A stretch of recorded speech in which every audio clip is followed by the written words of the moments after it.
लोकसभा निवडणुकीच्या चौथ्या टप्प्याचं मतदान हे उद्या पार पडत आहे आणि त्यासाठी जिल्हा प्रशासनासह पोलीस प्रशासन देखील आता सज्ज झालंय।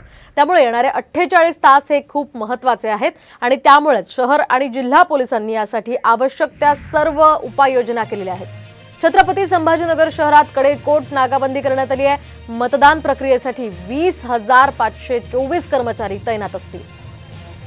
आपण पाहतोय सुरक्षा दलाचे 6 अधिकारी यासाठी तैनात आहेत। आपण पाहिलं काल प्रचारादरम्यान संभाजीनगरमध्ये काहीसा राडा झाला होता आणि त्या प्रकारची कुठलीही घटना आता मतदानाच्या वेळी घडू नये यासाठी आता पोलीस प्रशासन सज्ज झालंय।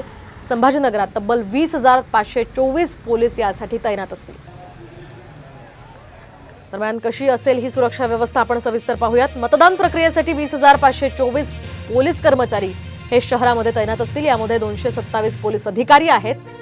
त्यानंतर 2,794 पोलीस कर्मचारी आहेत। यासह केंद्रीय सुरक्षा दलाचे 6 पथक शहरामध्ये उद्या असतील।